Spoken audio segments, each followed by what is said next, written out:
Hello बच्चों, स्वागत है आप सभी का एक नए वीडियो पे जहां पे अपन बात करने वाले हैं नीट 2025 एग्जाम के केमिस्ट्री के पोर्शन के आंसर की। तो इस वीडियो में मैं आपके लिए ला रहा हूं केमिस्ट्री पार्ट के हर एक क्वेश्चंस का डिटेल डिस्कशन, और साथ ही साथ इस वीडियो के एंड में मैं डिस्कस करने वाला हूं, आपको बताने वाला हूं आसाम स्टेट बोर्ड का नीट का मोस्ट एक्सपेक्टेड कट ऑफ। तो वीडियो के एंड तक बने रहिएगा। तो स्टार्ट करते हैं आज का सेशन। तो सबसे पहले देखो यहाँ पे क्या पूछा गया है। यहाँ पे पूछा गया है the ratio of the wavelength of the light absorb by a hydrogen atom when it undergoes n equal to 2 to n equals to 3 and n equals to 4 to n equals to 6। तो यहाँ पे मुझे किसकी बात कर रही है? Ratio of wavelength. कब? जब यहाँ पे ये जो लाइट है ट्रांजिशन करता है सेकेंड स्टेट से थर्ड स्टेट में और फोर्थ से सिक्स्थ में, है ना। तो बच्चों इसके करस्पॉन्डिंग ने अपन ने एक फॉर्मूला पढ़ा था, है ना। क्या फॉर्मूला था?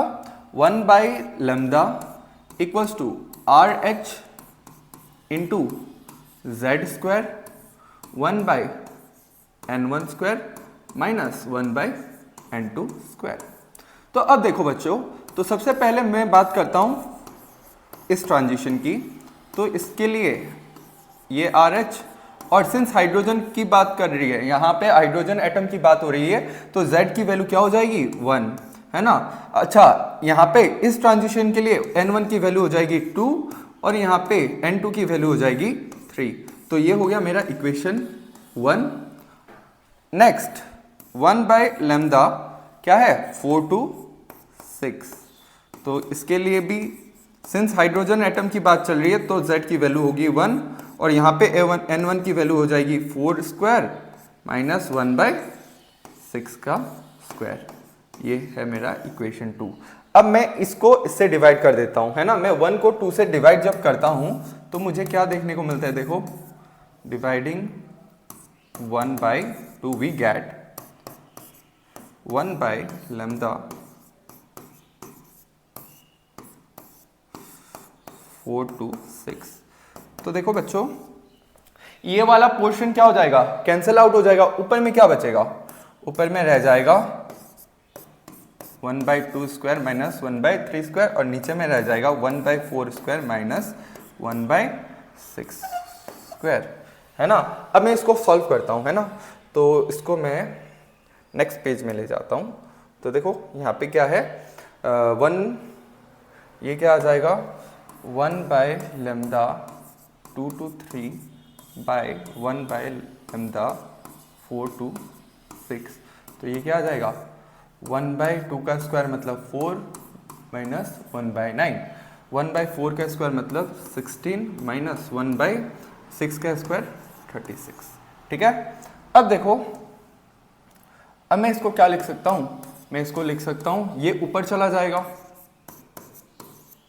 और ये नीचे आ जाएगा, है ना। तो ये क्या हो जाएगा? ये 1/4 माइनस 1/9। अब देखो यहाँ से मैं क्या करता हूँ, 1/4 को कॉमन ले लेता हूँ, तो क्या बचेगा? 1/4 माइनस 1/9। अब क्या होगा? अब ये वाला कैंसिल आउट हो गया, तो ये यहाँ क्या आ जाएगा? ये 4 ऊपर चला जाएगा 4/1। लेकिन मुझे क्या पूछा गया है बच्चों? मुझे पूछा गया ये वाला रेशियो, और मैंने क्या निकाला है? रिवर्स। तो इसको रिवर्स करना होगा लास्ट स्टेप में। तो रिवर्स जब करते हैं तो क्या आएगा? Lambda 2 to 3 4 to 6। तो ये क्या हो जाएगा? 1/4। तो आंसर क्या हो जाएगा बच्चों? आंसर हो जाएगा 1/4। समझ आया? बहुत ही सिंपल सा क्वेश्चन था, है ना। यहाँ पे ज्यादा कैलकुलेशन नहीं है, अपन को थोड़ा सा देखना है ना, पहचानना है कि किस तरह से अपन कैलकुलेशन को आसान कर सकते हैं, और ये कैलकुलेशन के साथ आ जाता है। नेक्स्ट देखो, यहाँ पे कुछ स्टेटमेंट्स गिवन है और पूछा है कि इनमें से कौन सा स्टेटमेंट क्या है? ट्रू है। तो सबसे पहला स्टेटमेंट क्या है? देखो बच्चों, यहाँ पे गिवन है unlike gallium that has very high melting point, CS has a very low melting point. तो पहली स्टेटमेंट में गिवन है कि गैलियम का जो मेल्टिंग पॉइंट है वो हाई मेल्टिंग पॉइंट है ना। क्या ये बात सही है? ये बात बिल्कुल गलत है, क्योंकि अपन ने क्लास 9 में पढ़ा था gallium and caesium has very low melting point, और उनको मैं अगर 303 केल्विन पे ले जाता हूं तो वो क्या होता है, बहुत ही आसानी से मेल्ट हो जाता है। तो ये पहली स्टेटमेंट क्या हो गई, फॉल्स हो गई। Second statement, on Pauling scale the electronegative values of nitrogen and chlorine are not same. तो ये बात भी क्या है, ये भी बात बिल्कुल फॉल्स है, क्योंकि मुझे पता है नाइट्रोजन और क्लोरीन का जो पॉलिंग स्केल में इलेक्ट्रोनेगेटिविटी होता है वो लगभग 3 के आसपास होता है। तो ये भी स्टेटमेंट क्या है, सेकंड स्टेटमेंट भी फॉल्स है।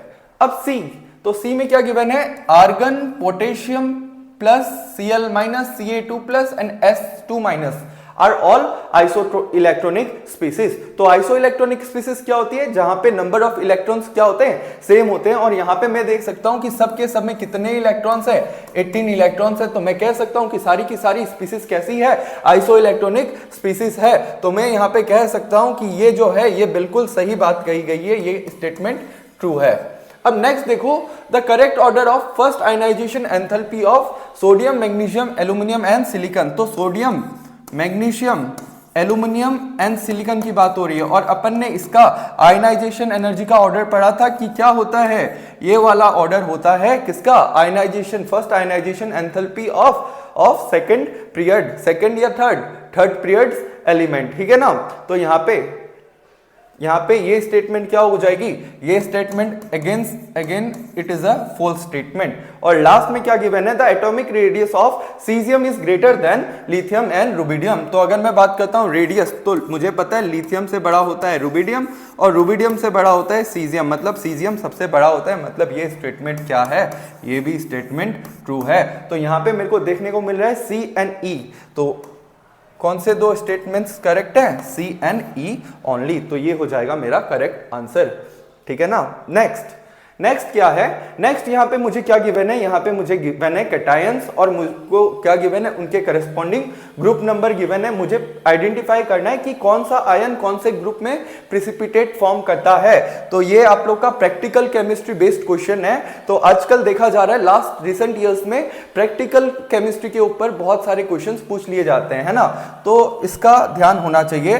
तो सबसे पहले देखो बच्चों कि यहाँ पे जब पीबी दिख जाए तो तुम्हें पता है पीबी कौन से ग्रुप में पीपीटी फॉर्म करता है, हाँ ग्रुप 1 में। वैसे ही अगर मैं बात करता हूं एल्यूमिनियम, तो एल्यूमिनियम कब फॉर्म करेगा, ग्रुप एल्यूमिनियम 3+ आयन कब पीपीटी देता है, ग्रुप 3 में पीपीटी देता है ना।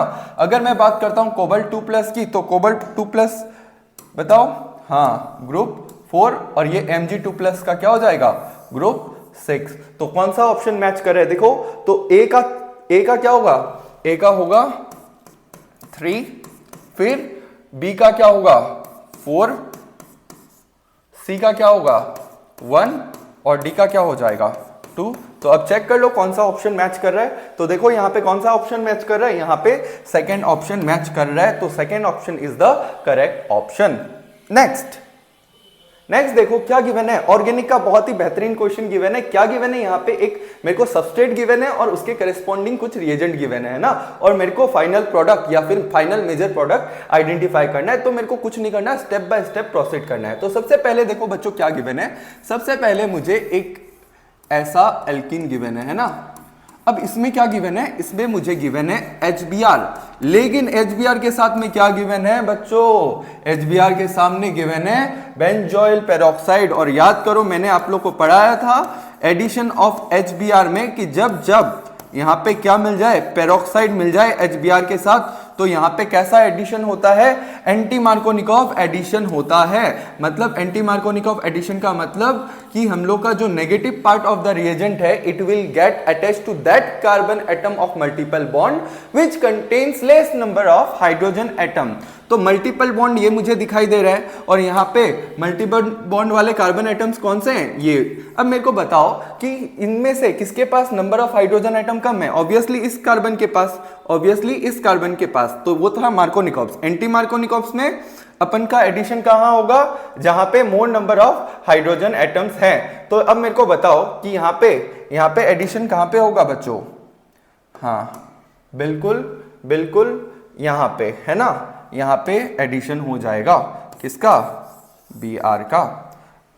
अब मेरे को एक बात बताओ, ये मेरा फर्स्ट पार्ट हो गया। अब सेकंड पार्ट में मुझे क्या गिवन है? सेकंड पार्ट में मुझे गिवन है KCN। और याद करो, जब जब एल्किल हैलाइड गिवन है और साथ में क्या गिवन है? KCN, तो यहाँ पे ये CN माइनस क्या है? न्यूक्लियोफाइल है। ये क्या शो करता है? न्यूक्लियोफिलिक सब्स्टिट्यूशन रिएक्शन शो करेगा। और यहाँ पे ये किसको रिप्लेस कर देगा? ये Br को रिप्लेस करके उसकी जगह ले लेगा, है ना। इससे कहते हैं अपन न्यूक्लियोफिलिक सब्स्टिट्यूशन रिएक्शन। अब फाइनल स्टेप में क्या गिवन है मुझे? यहाँ फाइनल स्टेप में मुझे गिवन है सोडियम एमलगम इन इथानॉल। सोडियम एमलगम इन इथानॉल, तो यहाँ पे क्या हो जाएगा ये? तो जब मैं इसमें सोडियम एमलगम इन इथानॉल डालता हूं तो ये जो CN ग्रुप है ये क्या हो जाएगा? It will get reduce to what? CH2NH2। तो ये मेरा प्रोडक्ट हो जाएगा CH2NH2। समझ आया? सबसे पहले यहाँ पे क्या हुआ? पेरोक्साइड इफेक्ट हुआ, एंटी मार्कोनिकॉव्स एडिशन हुआ, है ना। उसके बाद क्या हुआ? न्यूक्लियोफिलिक सब्स्टिट्यूशन हुआ और लास्ट में रिडक्शन हुआ। तो यहाँ पे मेरा प्रोडक्ट क्या हो जाएगा? Number 1 will be our major product. तो बहुत ही शानदार क्वेश्चन था, है ना। आपको सेकंड स्टेप में ही पता चल जाना चाहिए था कि यहाँ पे ये तो हो ही नहीं सकता क्योंकि इसके फर्दर और रिएक्शन होगी। तो यहाँ पे ये दो पॉसिबिलिटी तो रह ही नहीं जाती, लास्ट पॉसिबिलिटी रह जाती है ये वाली, है ना। नेक्स्ट देखो, यहां पे पूछा है कि energy and radius of first Bohr orbit of helium plus and lithium plus are. तो यहां पे मुझे रेडियस और एनर्जी के बारे में पूछा है। तो याद करो बच्चों, मैंने आप लोग को बताया था, फॉर्मूला बताया था किसका? एनर्जी कैलकुलेट करने का, है ना। एनर्जी किसी भी स्पीशीज का nth सेल का nth ऑर्बिट का एनर्जी कैसे कैलकुलेट करते हैं? -2.18 इंटू 10⁻⁻18 जूल, है ना। नहीं, ये क्या होता है? n² बाय z² जूल, है ना। तो अब मेरे को सबसे पहले देखो, सबसे पहले मैं किसकी एनर्जी कैलकुलेट करता हूं? सबसे पहले मैं कैलकुलेट कर लूंगा फर्स्ट ऑर्बिट ऑफ लिथियम 2+। तो देखो ये क्या आ जाएगा? -2.18 इंटू 10⁻⁻18 इंटू n की वैल्यू क्या होगी? 1 और z की वैल्यू क्या हो जाएगी? 3² मतलब 9, है ना। तो यहाँ पे ये जो भी है मेरा आंसर आ जाएगा, है ना। अच्छा, ये मैंने उल्टा लिख दिया, है ना, ये मैंने रिवर्स लिख लिया। यहाँ पे ये क्या हो जाएगा? z²/n², है ना। तो ये क्या हो जाएगा? 3² मतलब 9 और ये 1। तो इसको जब मैं कैलकुलेट करता हूँ क्या आएगा बच्चों? तो यहाँ पे ये लगभग आ जाएगा -19.62 नहीं 62, हाँ, डेसिमल के बाद अपन 62 नहीं कह सकते, इसको 6 और 2 कहते हैं। वैसे ही अगर मैं बात करता हूँ हीलियम की, तो यहाँ पे क्या हो जाएगा? -2.18 इंटू 10⁻⁻8 इंटू 2 का स्क्वायर कितना हो जाता है? 4 और नीचे 1, तो ये कितना हो जाएगा? ये हो जाएगा 8 4 32, ये हो जाएगा नियरली इनमें से ऑप्शन चेक कर लो, -8.72 10⁻⁻18, है ना। तो सबसे पहला अपन ने एनर्जी कैलकुलेट कर लिया, है ना। अब अगर मैं बात करता हूँ रेडियस, तो रेडियस का फॉर्मूला क्या होता है? 0.529 इंटू n²/z, जब इसे आर्मस्ट्रॉन्ग में कैलकुलेट करते हैं। अपन को यहाँ पे किस में पूछा गया है? किसमें पूछा गया है? पिकोमीटर में। बस पिकोमीटर में कन्वर्ट कर दो। तो ये पिकोमीटर में जब मैं कन्वर्ट कर दूंगा तो फॉर्मूला किस में रिड्यूस हो जाएगा? इसमें रिड्यूस हो जाएगा। अब कुछ नहीं करना है आपको, n की और z की वैल्यू पुट करके आंसर निकालना है, और जब तुम लोग ये कैलकुलेट करोगे तो तुम्हारा फास्ट आंसर ही क्या हो जाएगा? सही आंसर हो जाएगा, करेक्ट आंसर हो जाएगा। नेक्स्ट देखो क्या पूछा है? Which of the following are paramagnetic. Paramagnetic substance किसे कहते हैं? Substances which get attracted in magnetic field. अच्छा, ये paramagnetic substance why they are being attracted in magnetic field? Because they have unpaired electrons. तो अपन को देखना है कि कहां पे unpaired electrons, unpaired d electrons present है, वही स्पीशीज क्या कहलाएगी? पैरामैग्नेटिक कहलाएगी। तो यहाँ पे देखो बच्चों, यहाँ पे Ni का ऑक्सीडेशन स्टेट क्या हो जाएगा बच्चों? यहाँ पे पहले वाले में हो जाएगा Ni2+। तो सबसे पहले मैं ऑक्सीडेशन स्टेट निकाल लेता हूं। यहाँ पे क्या हो जाएगा? यहाँ पे Ni 0 ऑक्सीडेशन स्टेट में प्रेजेंट है। अगेन यहाँ पे Ni 2+ में प्रेजेंट है, यहाँ पे Ni 2+ में प्रेजेंट है और यहाँ पे Ni 0 में प्रेजेंट है ना। तो Ni का एटॉमिक नंबर क्या 28, तो इसका आउटर कॉन्फ़िगरेशन क्या हो जाएगा 3d8 4s2 है ना। अब Cl है ना Cl4 वीक फील्ड लिगांड है, ये पेयरिंग नहीं करवा पाएगा, ये पेयरिंग नहीं करवा पाएगा और सिंस यहाँ पे पेयरिंग नहीं होगी तो यहाँ पे D में क्या प्रेजेंट हो जाएंगे, यहाँ पे D में प्रेजेंट होंगे अनपेयर्ड इलेक्ट्रॉन्स और इसलिए मैं कह देता हूं कि ये स्पीसीज क्या है, ये पैरामैग्नेटिक है क्योंकि ये जो है वीक फील्ड लिगांड है ना। अगर मैं बात करता हूं CO तो ये क्या है स्ट्रॉन्ग फील्ड लिगांड है, ये जो है ना यहाँ पे ये 2 s के इलेक्ट्रॉन्स जो है किसमें उसमें, ये एक यहाँ और एक यहाँ चला जाएगा है ना और लास्ट में यहाँ पे क्या हो जाएगा 0 अनपेयर्ड इलेक्ट्रॉन्स देखने को मिलेगा और कह देता हूं मैं ये क्या हो जाएगा, ये डायामैग्नेटिक हो जाएगा। अगर मैं बात करता हूं यहाँ अगेन पेयरिंग हो जाएगी क्योंकि CN क्या है स्ट्रॉन्ग फील्ड लिगांड है। अगर मैं बात करता हूं ये वीक फील्ड लिगांड है और ये क्या है स्ट्रॉन्ग फील्ड लिगांड है। तो जहां जहां आपको क्या दिख रहा है निकल 2+ के कॉन्फ़िगरेशन में वीक फील्ड लिगांड दिख रहा है वही क्या कहलाएगा पैरामैग्नेटिक। तो इसका आंसर क्या हो जाएगा, एक तो हो जाएगा ये और एक हो जाएगा ये, तो ऑप्शन क्या हो जाएगा A and D only, A and D only. I hope आप लोग को ये बात समझ में आई होगी है ना। नेक्स्ट क्या गिवन है कि यहाँ पे स्टेटमेंट्स गिवन है और मेरे को मतलब पूछा है कि कौन सा सही है कौन सा गलत है। तो यहाँ पे like nitrogen that can form ammonia, nitrogen can form ammonia, arsenic can form arsine. तो अर्साइन किसे कहते हैं ये मुझे पता होना चाहिए ना है ना, तो AsH3 इसे अपन अर्साइन कहते हैं। तो स्टेटमेंट 1 क्या है, statement 1 is true. Second statement क्या पूछा है, antimony cannot form antimony pentoxide. Antimony peroxide क्या होता है, ये होता है एंटीमोनी पेरोक्साइड।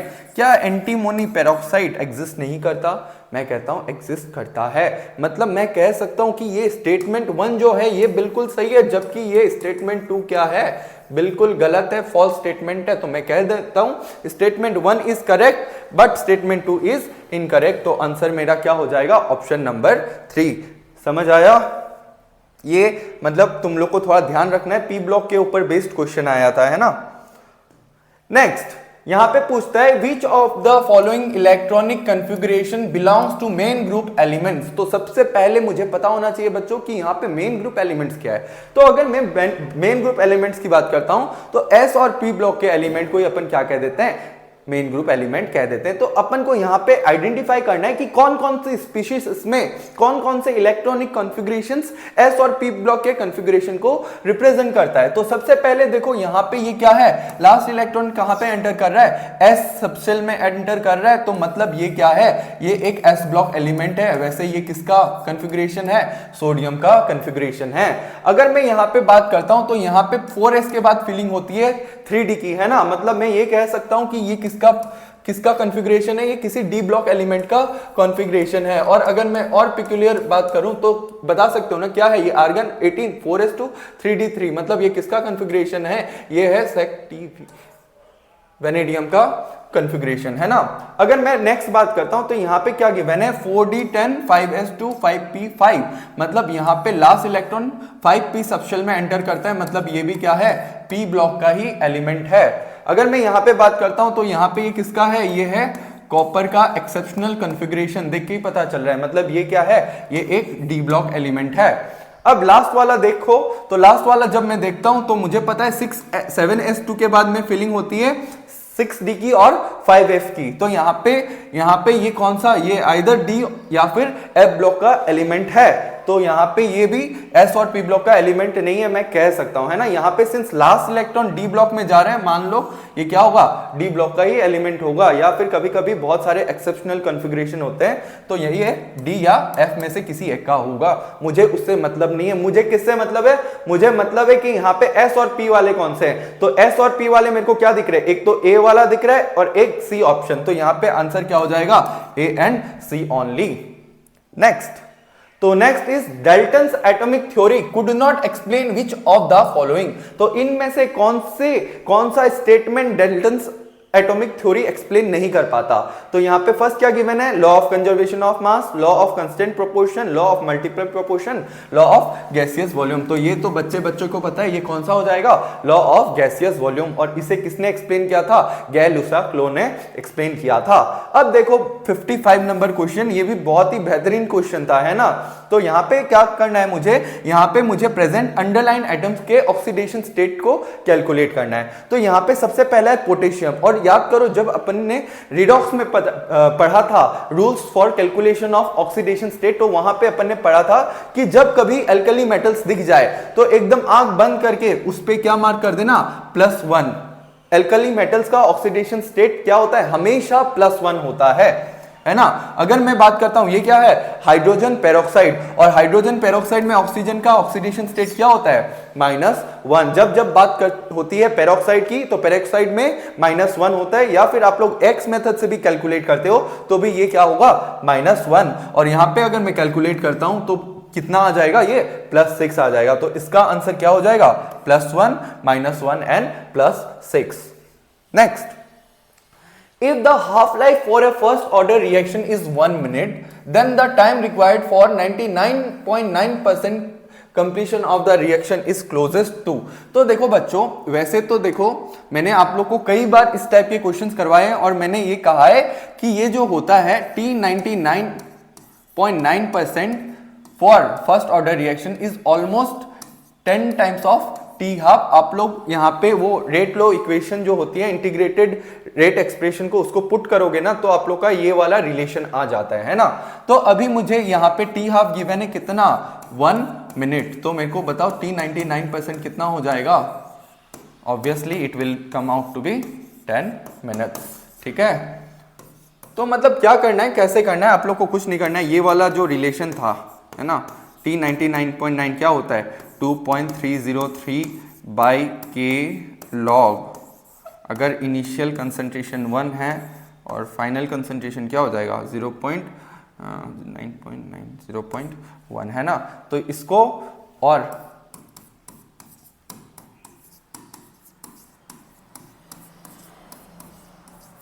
इसको जब आप लोग सॉल्व करते हो ना इन दोनों को, तो आपका ये रिलेशन आ जाता है और इस रिलेशन में फिर ये पुट कर दो तो तुम्हारा आंसर आ जाएगा। आई होप तुम लोग को समझ में आया, बहुत ही आसान क्वेश्चन था।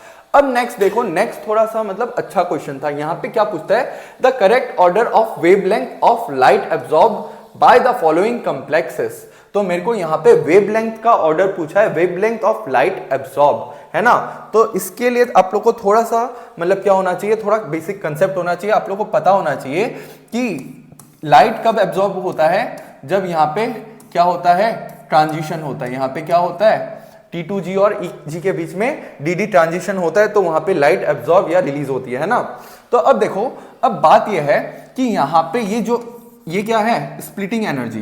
तो स्प्लिटिंग एनर्जी जितनी ज्यादा होगी ना, वेवलेंथ उतनी कम होगी, है ना। तो सबसे पहले इन कॉम्प्लेक्सेस में से मुझे क्या फाइंड आउट कर लेना है, मुझे यहाँ पे सबसे पहले स्प्लिटिंग एनर्जी निकाल लेनी है। मैं इस स्लाइड को कॉपी कर लेता हूँ, है ना। तो यहाँ पे मैं आपको करके बताता हूँ, है ना, अच्छे से। तो यहाँ पे स्प्लिटिंग एनर्जी, तो स्प्लिटिंग एनर्जी में सबसे पहली बात याद करो, मैंने बताया था स्प्लिटिंग एनर्जी सबसे ज्यादा किसकी होगी, जहां पे सेंट्रल मेटल एटम पे ऑक्सीडेशन स्टेट ज्यादा होगा। तो सबसे पहले स्प्लिटिंग एनर्जी का ऑर्डर निकाल लेते हैं। तो यहाँ पे ये +3 में प्रेजेंट है, +3 में ये +2 में। तो सबसे कम तो किसका होगा, स्प्लिटिंग एनर्जी C का होगा, है ना। और सबसे ज्यादा स्प्लिटिंग एनर्जी किसका होगा, देख लो यहाँ पे ये कुछ है ना। तो यहाँ पे सब नेक्स्ट अपन क्या देखते हैं, लिगांड। तो लिगांड का स्ट्रेंथ सबसे ज्यादा मैक्सिमम कहाँ होगा, COCN6। तो B का जो मेरा वो होगा क्या होगा, सबसे ज्यादा होगा क्या, स्प्लिटिंग एनर्जी। तो वेवलेंथ का जो मेरा वो आने वाला है, तो वहां पे मुझे C का वैल्यू सबसे ज्यादा मिलेगा और B का सबसे कम मिलेगा। तो यहाँ पे आंसर देख लो, यहाँ पे एक ही ऑप्शन है जहां पे B का सबसे कम और C का सबसे ज्यादा। अच्छा नहीं, 2 ऑप्शन है ना, ये और ये। तो यहाँ पे याद रखना, अगर मैं बात करता हूं ये क्या है, वीक फील्ड है, और ये क्या है, इसके रीजन में स्ट्रॉन्ग फील्ड है। तो यहाँ पे क्या आ जाएगा, तो यहाँ ये आएगा, है ना। तो यहाँ पे बी डी,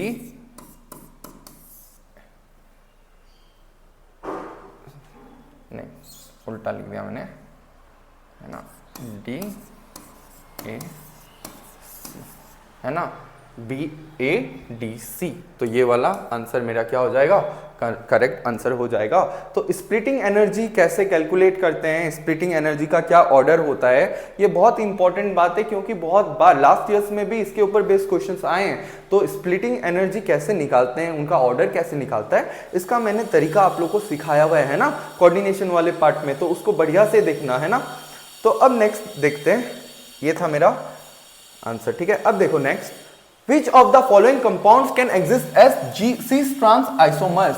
तो यहाँ पे पूछता है कि कौन से इनमें से कौन सा compound cis trans isomerism show करता है ना। तो यहाँ पे देखो सबसे पहले पेंट 1 इन, तो पेंट 1 इन का स्ट्रक्चर बना लो, ये क्या बन गया 1 2 3 4 5, ये है मेरा पेंट 1 इन, है ना। नेक्स्ट है 2 मिथाइल हेक्स 2 इन, ये है 1 2 3 4 5 6, 2 मिथाइल हेक्स 2 इन। थर्ड क्या है 1 डाइमिथाइल साइक्लोप्रोपेन, तो ये है मेरा थर्ड कंपाउंड। और चौथा क्या है मेरा कि 1 2 डाइमिथाइल साइक्लोहेक्सेन।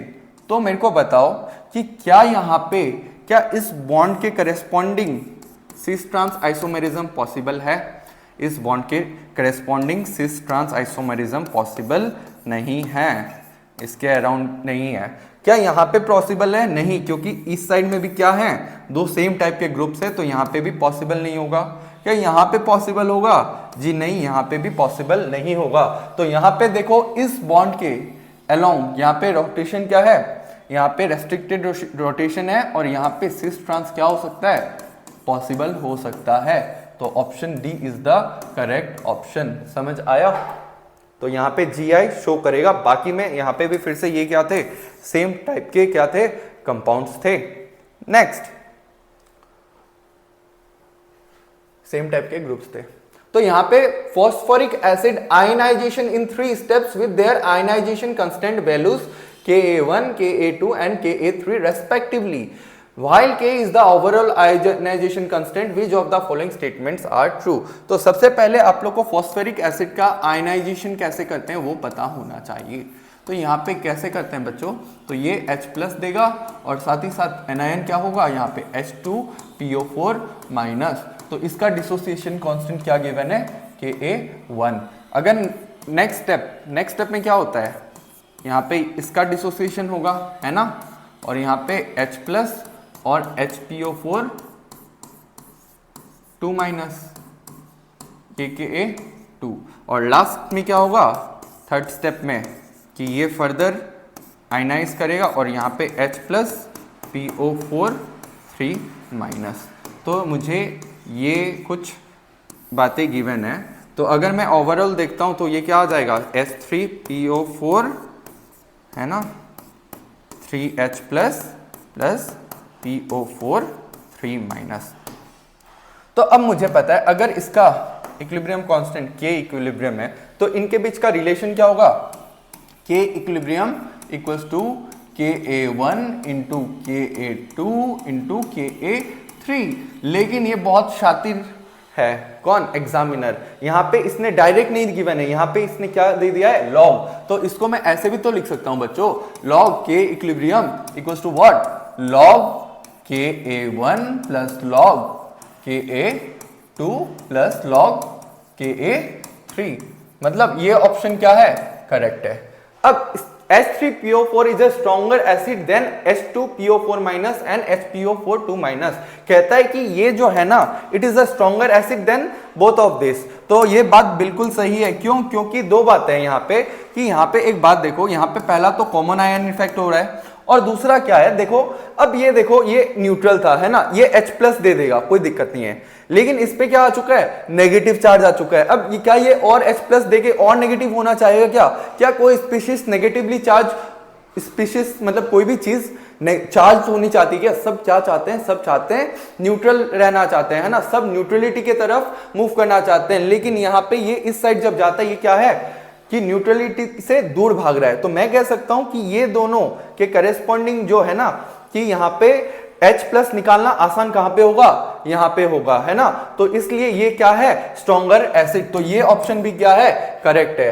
अब तीसरा, तो तीसरा गिवन है आयन डिसोसिएशन कांस्टेंट, तो मुझे ये पता है कि यहां पे ये K1 सबसे ज्यादा, फिर ये, तो ऑप्शन सी भी क्या है, करेक्ट है। और इसका जो है, इसका कोई सेंस नहीं बनता, तो मैं कह सकता हूं कौन सा ऑप्शन करेक्ट है, A, B and C only। So fourth option is the correct option, कि यहां पे 3 स्टेटमेंट करेक्ट हैं और चौथा स्टेटमेंट क्या है, गलत है। अब नेक्स्ट देखो, बहुत ही बेहतरीन क्वेश्चन, क्या गिवन है कि which of the following reaction does not give benzene as the product, इनमें से कौन सी रिएक्शन मुझे बेंजीन एज ए प्रोडक्ट नहीं देता। तो यहां पे क्या होगा, तो सबसे पहला क्या गिवन है, मुझे गिवन है sodium salt of carboxylic acid, और जब भी मैं sodium salt of carboxylic acid को सोडा लाइम मतलब क्या, सोडा लाइम मतलब कैल्शियम हाइड्रोक्साइड और NaOH का मिक्सचर, है ना, कैल्शियम ऑक्साइड और NaOH का मिक्सचर।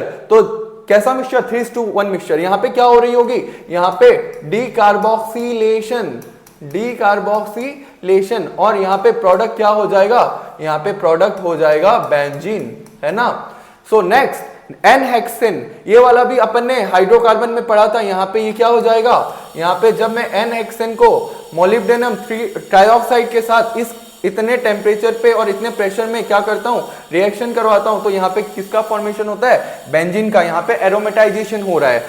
थर्ड स्टेप, तो थर्ड स्टेप भी अपन देखे थे एल्काइन में, जब अपन यहां पे एल्काइन कुछ ऐसा देखा था ना, कि ये था CH,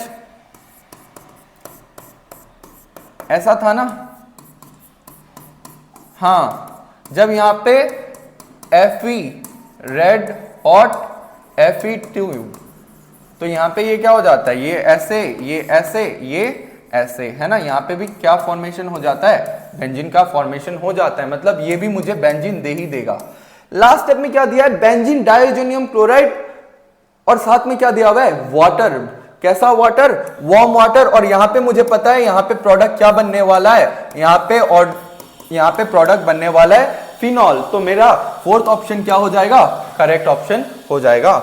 नेक्स्ट गिवन है, next if the molar conductivity of a 0.050 मोल पर litre solution of a monobasic weak acid is 90 Simon centimetre पर मोल, तो मुझे molar conductivity at any concentration क्या गिवन है, 90 साइमन सेंटीमीटर स्क्वायर पर मोल।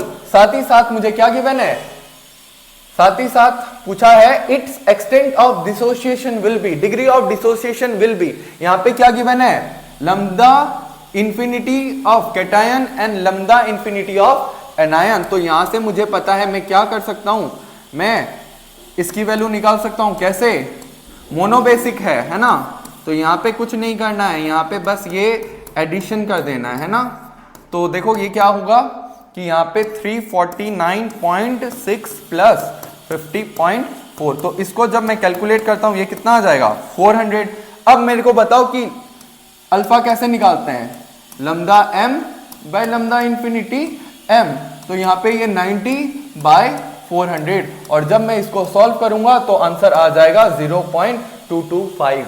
तो ये था बहुत ही सिंपल सा क्वेश्चन फ्रॉम इलेक्ट्रोकेमिस्ट्री। नेक्स्ट क्या गिवन है, देखो गिवन बिलो 2 स्टेटमेंट्स, फिर से 2 स्टेटमेंट गिवन है और पूछ रहा है कौन सा ट्रू है कौन सा फॉल्स है। तो सबसे पहले कि एक hypothetical diatomic molecule with bond order 0 is quite stable, तो अगर किसी भी स्पीशीज का बॉन्ड ऑर्डर 0 है तो क्या वो स्टेबल होगा, वो स्टेबल छोड़ो, वो एग्जिस्ट ही नहीं करता है, वो एग्जिस्ट ही नहीं करता है ना। सिर्फ एक एक्सेप्शन है यहाँ पे, वो बाद में बात करेंगे कभी। तो यहाँ पे ये डज नॉट एक्सिस्ट, मतलब क्या ये स्टेबल होगा, नहीं होगा, मतलब ये ऑप्शन जो है स्टेटमेंट 1 क्या है, फॉल्स है।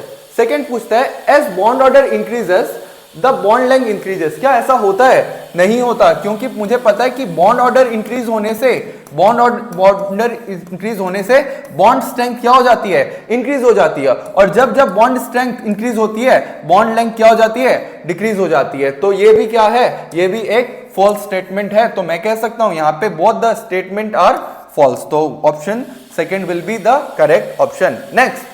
नेक्स्ट मुझे क्या गिवन है, which of the following complex compounds will have minimum conductance in solution. तो यहाँ पे मिनिमम गिवन है, मैक्सिमम नहीं गिवन है। अगर मैक्सिमम गिवन होता तो कुछ और बात होती, और मिनिमम गिवन है तो कुछ और बात होती। तो मैंने कहा था आपको, जब भी हम लोग को कोई कोऑर्डिनेशन कंपाउंड दे दिया जाए और वहां पे अपन को कंडक्टेंस की बातें पूछे तो अपन क्या देखते हैं, वहां पे आयंस देखते हैं। जो ज्यादा आयंस देता है उसकी कंडक्टेंस ज्यादा होती है ना। तो यहाँ पे ये कितने आयंस देगा, यहाँ पे ये 4 आयंस देगा, ये कितने आयंस देगा, 2 आयंस देगा, और ये दोनों क्या देगा, 0 आयंस देंगे, है ना। और यहाँ पे पूछ रहा है मिनिमम, तो इन दोनों में से ही एक ऑप्शन क्या होगा, करेक्ट ऑप्शन होगा, है ना। तो अगर मैं कहूं तो दोनों ही आंसर सही है ना, दोनों ही आंसर क्या है, यहाँ पे करेक्ट है। और अगर इसको थोड़ा और डेप्थ में जाते हैं तो इनमें से ज्यादा न्यूट्रल जो होगा, इनमें से ज्यादा न्यूट्रल जो होगा वो मेरा स्पेसिफिक आंसर हो जाएगा। लेकिन यहाँ पे शायद कुछ एरर था, है ना। यहाँ पे ये मैक्सिमम अगर पूछ लेता तो ये करेक्ट हो जाता, लेकिन ये कैसे यहाँ पे एरर हुआ है मुझे भी नहीं पता, इसको थोड़ा सा देख लेना, ठीक है। मोस्ट प्रोबेबली दोनों आंसर को ही करेक्ट उन लोग मान के चल देंगे, है ना। अब नेक्स्ट देखो, यहाँ पे क्या गिवन है, मुझे कंपाउंड्स गिवन है और कंपाउंड्स के करस्पॉन्डिंग शेप, स्ट्रक्चर्स और हाइब्रिडाइजेशन गिवन है, और मेरे को सही ऑर्डर पता करना है। तो सबसे पहले XeO3, तो XeO3 की मैं जब बात करता हूं तो इसका स्टेरिक नंबर कितना, 8/2 कितना, 4। तो यहाँ पे हाइब्रिडाइजेशन क्या, sp3, और XeO3 का स्ट्रक्चर कुछ ऐसा होता है, कैसा होता है, पिरामिडल होता है। तो इसका XeO3 का क्या होगा, पिरामिडल होगा, कौन सा, तो A के साथ 2। तो यहाँ पे चेक कर लो, A के साथ 2, तो इन दोनों में से एक होने वाला है ना। ये दोनों ऑप्शन तो क्या हो गए, एलिमिनेट हो गए। अब नेक्स्ट देखो C पे आते हैं, है ना, C और D पे आते हैं। तो सबसे पहले मैं D का देख लेता हूं। तो D का स्टेरिक नंबर क्या हो जाएगा, D का स्टेरिक नंबर हो जाएगा 8 + 6 कितना, 8 + 6/2, तो ये हो जाएगा 6। तो sp3d2 है ना। और इसका स्ट्रक्चर कैसा हो जाएगा, ऑक्टाहेड्रल, ऑक्टाहेड्रल हो जाएगा। तो कहीं पे ऑक्टाहेड्रल दिख रहा है, कहीं पे ऑक्टाहेड्रल दिख रहा है, यहीं पे दिख रहा है ना। तो ये XeF6 का क्या हो जाएगा, 3 हो जाएगा, D का 3। तो मुझे और चेक ही नहीं करने, बस 2 से ही मैं बता सकता हूँ। वैसे ये सब बहुत आसान है ना, इस पे ज्यादा टाइम नहीं लेते हैं। नेक्स्ट यहाँ पे देखो, बेहद ही बेहतरीन क्वेश्चन पूछा गया है, अगेन किस चैप्टर से, केमिकल काइनेटिक्स से। यहाँ पे पूछा है कि यहाँ पे क्या गिवन है, यहाँ पे मुझे एक रिएक्शन गिवन है, और यहाँ पे गिवन है कि यहाँ पे डेल H की वैल्यू गिवन है, हीट ऑफ रिएक्शन। और हीट ऑफ रिएक्शन क्या है, डेल H यहाँ पे नेगेटिव है, डेल H नेगेटिव है, मतलब ये कैसी रिएक्शन होनी चाहिए, एक्सोथर्मिक। तो यहाँ पे याद करो, मैंने आप लोग को लिखवाया था कि डेल H = क्या होता है, product heat of reaction of product minus heat of reaction of reactant. तो यहाँ पे ये प्रोडक्ट का जो एंथैल्पी होगा ये क्या होगा, कम होगा, और ये क्या होगा, ज्यादा होगा, इसलिए मेरा ओवरऑल नेगेटिव आ रहा है। तो यहाँ पे देख लो कि HP कहाँ पे कम है, तो HP देखो इस केस में कम है और इस केस में कम है, बाकी में HP की वैल्यू क्या है, HR से ज्यादा है। अब इन दोनों में भी क्या होगा, HP माइनस HR कितना होना चाहिए, HP माइनस HR 74.8 होना चाहिए, -74.8। तो यहाँ पे ये ऑप्शन क्या हो जाएगा, करेक्ट ऑप्शन हो जाएगा, क्योंकि यहाँ पे मुझे ये जो वैल्यू है ये डेल H होता है ना, ये वैल्यू डेल H को रिप्रेजेंट करता है। तो समझ आया, तो यहाँ पे तो गिवन ही नहीं है, तो ये क्या हो जाएगा मेरा सही आंसर। नेक्स्ट यहाँ पे फिर से किससे क्वेश्चन आ गया है, सॉल्यूशन से क्वेश्चन आ गया है। तो आप लोग एक बात ध्यान रखना, मैंने जो स्टडी किया है पेपर का, मैंने देखा है कि क्लास 9 और 10 के कंसेप्ट के ऊपर बेस्ड भी क्वेश्चन आ रहे हैं ना। तो ये सब बातें अपन ने क्लास 9 में पढ़ी थी, है ना, जब वहां पे अपन ने पढ़ा था कि solid solution, liquid solution, colloid, suspension, कुछ पढ़ा था, है ना। तो अभी देखो यहाँ पे सबसे पहले एलॉय, तो एलॉय तो मैंने आपको पढ़ाया है, एलॉय कैसा सॉल्यूशन होता है, एक सॉलिड सॉल्यूशन होता है। और सॉलिड सॉल्यूशन का खास बात क्या होता है कि वहां पे सॉल्वेंट क्या होता है, सॉलिड होता है। तो एलॉय क्या होता है, it is a homogeneous mixture of metal and non metal, या फिर मोर देन 1 मेटल्स। तो ये क्या होगा, सॉलिड इन सॉलिड। अगर मैं बात करता हूं स्मोक, तो स्मोक क्या होता है, डस्ट पार्टिकल्स इन एयर को अपन स्मोक नहीं कह देते क्या, पॉल्यूटेंट्स इन एटमॉस्फेयर क्या कहलाता है, स्मोक। तो ये क्या होगा, सॉलिड इन गैस, ठीक है, तो यहां पे बी का होगा 1, बी का होगा 1, तो इन दोनों ऑप्शन में आ जाओ, और यहां पे डी का क्या होगा 3, तो ऑप्शन 2 क्या हो गया, करेक्ट हो गया। बाकी मुझे पता है एमलगम क्या होता है, लिक्विड इन सॉलिड, और ह्यूमिडिटी क्या होता है, लिक्विड इन गैस, है ना। सो ह्यूमिडिटी क्या होता है, water content in air, air में कितना वाटर प्रेजेंट है वही कहलाता है ह्यूमिडिटी, है ना। अब देखो अब क्या पूछा है, in decreasing order of basic strength, मुझे कुछ स्पीशीज गिवन है और मुझे बेसिक स्ट्रेंथ का ऑर्डर पूछा है ना, कैसा, डिक्रीजिंग। तो सबसे पहले यहां पे जो नेम गिवन है ऑर्गेनिक कंपाउंड के, मेरे को सबसे पहले उनका स्ट्रक्चर पता होना चाहिए। एन मिथाइल एनिलीन, तो एनिलीन कैसा, एन मिथाइल एनिलीन का स्ट्रक्चर क्या होता है, हाँ ये होता है एन मिथाइल एनिलीन। फिर क्या है, बेंजीनामाइन, तो ये और कुछ नहीं, ये एनिलीन ही है।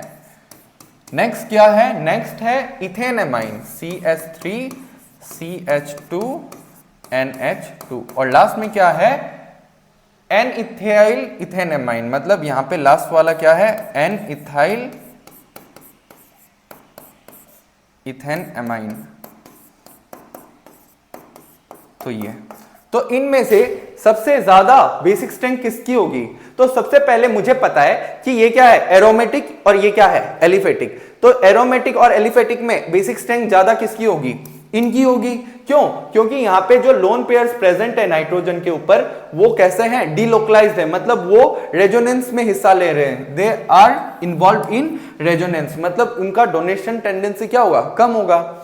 अब इन दोनों की बात करूं तो ये क्या है, 1 डिग्री एमीन, ये है 2 डिग्री एमीन। तो 2 डिग्री एमीन में मुझे यहां पे क्या दिख रहे हैं, 2+I ग्रुप्स दिख रहे हैं, जो कि नाइट्रोजन के ऊपर इलेक्ट्रॉन डेंसिटी क्या कर रहा है, इंक्रीज कर रहा है। तो मैं कह सकता हूं कि इसकी बेसिक स्ट्रेंथ सबसे ज्यादा, फिर इसकी, और फिर इन दोनों में से किसकी, इसकी, और लास्ट में इसकी। तो सबसे पहले क्या आ जाएगा, एन इथाइल इथेनेमाइन, एन इथाइल इथेनेमाइन, तो इन दोनों में से कौन सा एक होगा, है ना।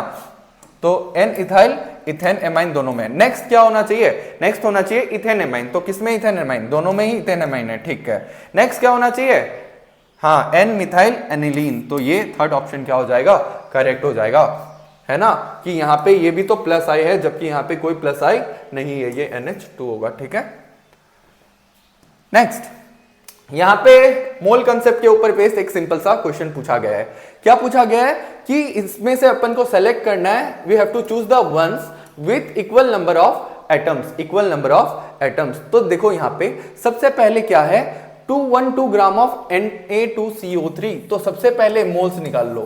तो Na2CO3 में मोल्स कितने हो जाएंगे, तो weight by molar weight 212 by क्या 106, तो 2 मोल्स, है ना। तो 2 मोल्स में कितने एटम्स होंगे, 2, ये क्या है मॉलिक्यूल्स, 2 Na मॉलिक्यूल्स, है ना।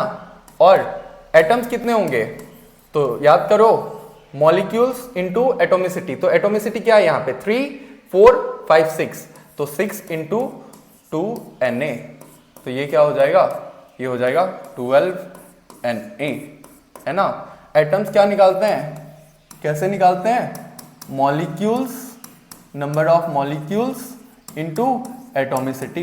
तो सबसे पहले मैंने मोल्स निकाले, मोल्स से मैंने मॉलिक्यूल्स निकाले, और मॉलिक्यूल से मैंने नंबर ऑफ एटम्स निकाले। तो जब मैं यहाँ पे कैलकुलेट करता हूँ तो यहाँ पे ये कितने आ गए एटम्स, 12 Na एटम्स आ गए, है ना। जब मैं यहाँ पे कैलकुलेट करूंगा तो यहाँ पे भी क्या आ जाएगा, 12 Na एटम्स आ जाएगा। और वैसे ही अगर मैं बात करता हूँ हाइड्रोजन, तो जब मैं बात करूंगा हाइड्रोजन की तो यहाँ पे भी क्या आ जाएगा, 12 Na एटम्स आ जाएगा, और बाकियों में 12 Na नहीं आएगा। फॉर एग्जाम्पल अगर यहाँ पे बात करता हूँ तो यहाँ पे CO2 के मोल्स कितने हो जाएंगे, तो 220/44, तो 5 मोल्स, है ना, मतलब 5 Na मॉलिक्यूल्स हैं, 5 Na मॉलिक्यूल्स हैं। तो यहाँ पे एटम्स कितने हो जाएंगे, 5 Na इंटू एटोमिसिटी कितनी 3, 5 इंटू 3 Na, तो ये कितने 15 Na एटम्स, 15 Na एटम्स। और यहाँ पे मैं अगर कैलकुलेट करूंगा कुछ अलग ही आएगा, है ना। 6 मोल्स है यहाँ पे, 6 Na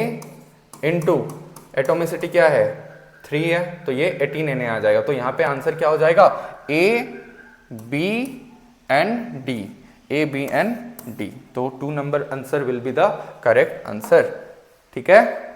नेक्स्ट, बहुत ही बेहतरीन क्वेश्चन है बायो स्टूडेंट्स के लिए। क्या गिवन है? विटामिन और उसके करस्पॉन्डिंग डिफिशियंसी डिसीज। तो ये तो अपन बहुत पढ़ चुके हैं। क्या विटामिन B12 से क्या होता है? उसकी डिफिशियंसी से पर्निशियस एनीमिया होता है ना। यहाँ पे रेड ब्लड सेल्स की जो साइज होती है वो क्या हो जाती है? छोटी हो जाती है ना। और उसकी वजह से अपन को क्या हो जाता है? एनीमिया हो जाता है। और वैसे ये एनीमिया को अपन पर्निशियस एनीमिया कहते हैं। विटामिन डी क्या करता है?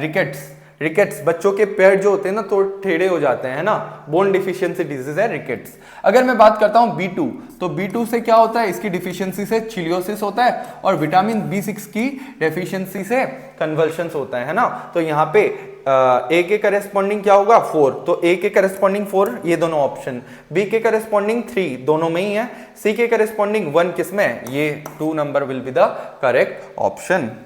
नेक्स्ट मुझे क्या गिवन है? एसिडिक स्ट्रेंथ का ऑर्डर पूछा है। तो यहां पे मुझे पता है कि एसिडिक स्ट्रेंथ क्या होता है? It is stability of conjugate base. तो कॉन्जुगेट बेस जितना ज्यादा स्टेबल, एसिडिक स्ट्रेंथ उतनी ज्यादा। तो अगर मैं बात करता हूं, यहां पे 4 टाइप के एसिड्स गिवन है। तो सबसे पहले देखो, ये क्या है? फॉर्मिक एसिड का कॉन्जुगेट बेस। तो कॉन्जुगेट बेस मतलब कुछ नहीं कि H+ रिमूवल करने के बाद जो एनायन बनता है किससे? एसिड से। So whenever we remove we extract H+ from an acid, so the anion form is known as conjugate base. तो ये क्या है? फॉर्मिक एसिड का कंजुगेट बेस। अगर मैं बात करता हूं, ये क्या है? एसिटिक एसिड का कंजुगेट बेस। अच्छा, यहां पे और एक क्या गिवन है? और एक स्पीसीज कुछ ऐसा है ना। और एक स्पीसीज कुछ ऐसा है। और लास्ट वाला स्पीसीज कैसा है? लास्ट का स्पीसीज कुछ इस टाइप का है। तो यहां पे पूछता है कि एसिडिक स्ट्रेंथ, तो मेरे को बताओ कि इनमें से सबसे ज्यादा स्टेबल कौन सा होगा? ऑब्वियसली यहां पे सबसे ज्यादा स्टेबल ये होगा, क्योंकि यहां पे हाइड्रोजन का ना तो कोई प्लस आई है ना कोई माइनस आई है ना। जबकि यहां पे ये क्या है? प्लस आई। यहां पे प्लस आई के कितने ग्रुप है? प्लस वाई वाले 2 ग्रुप है ना। यहाँ पे एक ही है और यहाँ पे तो यहाँ पे 3 है और यहाँ पे 2 है ना। तो सबसे ज्यादा प्लस आई कहाँ पे है? यहाँ पे। तो सबसे ज्यादा अनस्टेबल क्या होगा? ये होगा। क्यों? क्योंकि ऑलरेडी उस पे नेगेटिव चार्ज था। और प्लस आई ग्रुप किसे कहते हैं? जो कि इलेक्ट्रॉन देता है, इलेक्ट्रॉन डेंसिटी इंक्रीज करता है। तो मैं कह सकता हूं सबसे ज्यादा स्टेबल कौन सा? Formic acid. तो फॉर्मिक एसिड, तो इनमें से एक ऑप्शन होगा। नेक्स्ट, फॉर्मिक के बाद एसिटिक एसिड है ना, क्योंकि यहां पे सिर्फ एक ही प्लस आई है। तो ये ऑप्शन क्या हो जाएगा? करेक्ट ऑप्शन हो जाएगा। नेक्स्ट क्या गिवन है? गिवन बिलो 2 स्टेटमेंट, और यहां पे फिर से आइडेंटिफाई करना है ट्रू एंड फॉल्स स्टेटमेंट। तो ferromagnetism is considered as an extreme form of paramagnetism. तो डायरेक्ट एनसीईआरटी लाइन है और ये स्टेटमेंट क्या है? बिल्कुल ट्रू है ना। फेरोमैग्नेटिज्म क्या होता है? It is an extreme case of paramagnetism. मतलब जब भी किसी सब्सटेंस को when a substance gets strongly attracted in magnetic field then it is regarded as ferromagnetism, है ना। अब next, the number of unpaired electrons in Cr2+ is the same as that of Nd3+। तो इसके लिए मुझे configuration आना चाहिए। तो Cr2+ का कॉन्फ़िगरेशन क्या होगा बच्चों? हाँ, आर्गन 18 3d क्या 3d अच्छा, मैं अगर नॉर्मल 3d5 4s1 होता है तो 3d4 हो जाएगा ये, है ना। तो यहाँ पे कितने अनपेयर्ड इलेक्ट्रॉन्स प्रेजेंट है? यहाँ पे 1 2 3 4 4 अनपेयर्ड इलेक्ट्रॉन्स प्रेजेंट है। किसमें? क्रोमियम 2+ के केस में। अगर मैं बात करता हूं Nd3+ की, तो इसका कॉन्फ़िगरेशन क्या होगा? Zn 56 4f3। तो यहां पे क्या आ जाएगा? 3 अनपेयर्ड इलेक्ट्रॉन्स। तो अगर आप लोग को ये कॉन्फ़िगरेशन लिखना नहीं आता किसका? F ब्लॉक एलिमेंट्स का, तो आप लोग मेरी DNF ब्लॉक वाली जो स्लाइड है, मतलब जो लेक्चर है वो देख लेना। वहां पे आपको मैंने सिखाया हुआ है कि किस तरह से ये वाला जो +3 आयंस होते हैं किसके? F ब्लॉक एलिमेंट्स के, उनका कॉन्फ़िगरेशन बहुत ही आसान तरीके से अपन लिख सकते हैं। ठीक है। तो यहाँ पे ये जो सेकेंड स्टेटमेंट है ये क्या है? ये फॉल्स है, क्योंकि क्रोमियम में जब वो +2 ऑक्सीडेशन में स्टेट में प्रेजेंट है तो वहां पे 4 अनपेयर्ड इलेक्ट्रॉन है और यहाँ पे 3 अनपेयर्ड इलेक्ट्रॉन है। तो statement 1 is true, statement 2 is false. तो option 3 is the correct option. Next यहाँ पे क्या गिवन है, नेक्स्ट यहाँ पे अपन का मेथड ऑफ सेपरेशन के ऊपर बेस्ड एक बेहतरीन क्वेश्चन आया हुआ है और बहुत ही अच्छा क्वेश्चन है। देखो यहाँ पे बच्चे थे तब से तुम लोग पढ़ते आ रहे हो कि क्या crude oil in petroleum industry कैसे सेपरेट करते हैं, यूजिंग फ्रैक्शनल डिस्टिलेशन, है ना। और ग्लिसरॉल फ्रॉम स्पेंट लाइक कैसे सेपरेशन कैसे करते हैं, डिस्टिलेशन अंडर रिड्यूस प्रेशर। अगर मैं बात करता हूं क्लोरोफॉर्म और एनिलीन का मिक्सचर, सिंपल डिस्टिलेशन, और एनिलीन और वाटर का मिक्सचर स्टीम डिस्टिलेशन। तो यहां पे सबसे पहले ए के करेस्पॉन्डिंग 4, तो ये दो ऑप्शन है ना। अच्छा अब लास्ट वाला देख लो, डी का क्या होगा 1, तो ये ऑप्शन क्या हो जाएगा, करेक्ट ऑप्शन हो जाएगा। नेक्स्ट देखो क्या गिवन है कि फिजिकल केमिस्ट्री का क्वेश्चन है। यहां पे क्या गिवन है, मेरे को केपी कैलकुलेट करने दिया है ना। और साथ ही साथ मुझे क्या गिवन है, देखो for the reaction the backward rate constant is higher than the forward reaction rate constant by a factor of 2500। मतलब यहां पे गिवन है कि यहां पे जो के बी है वो क्या है 2500 टाइम्स ऑफ के एफ। मुझे केपी पूछा है ना, मुझे केपी पूछा है और मुझे क्या क्या गिवन है, मुझे आर की वैल्यू गिवन है कितनी 0.083 और टी भी गिवन है 1000। तो केपी इक्वल्स टू क्या होता है k c r t del n g. तो यहां पे केसी क्या हो जाता है बच्चों, केसी क्या होता है के एफ बाय के बी। तो के एफ कितनी है, के एफ मैं के एफ ही मान लेता हूं और के बी कितनी है 2500 ऑफ के एफ। तो ये और ये गया है ना, तो केसी कितना आ गया 1/2500 है ना, इनटू आर की वैल्यू 0.083, टेम्परेचर कितना है 1000। अच्छा del n g change in gaseous moles, तो यहाँ पे 2 - 1 1, तो यहाँ पे ये क्या हो जाएगा 83/2500। और जब मैं इसको कैलकुलेट करता हूँ ये लगभग 0.033 के बराबर आएगा, काफी छोटा आएगा 1 से। और ये मेरा सी ऑप्शन या फिर थर्ड ऑप्शन क्या हो जाएगा, करेक्ट ऑप्शन हो जाएगा। आई होप आप लोग को समझ में आ रहा है, बहुत ही आसान क्वेश्चंस थे, बस अपन को प्रैक्टिस की जरूरत थी, है ना।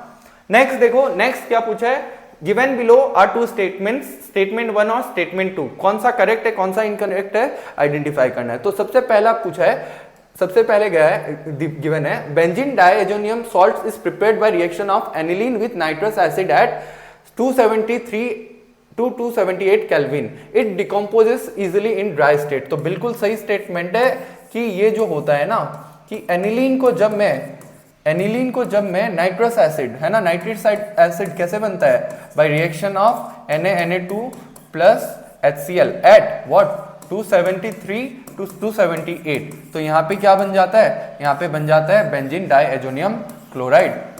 और साथ ही साथ ये जो स्टेटमेंट है कि ये जो है it decomposes easily in dry state, ये भी क्या है एकदम सच है। मतलब स्टेटमेंट 1 क्या है ट्रू है।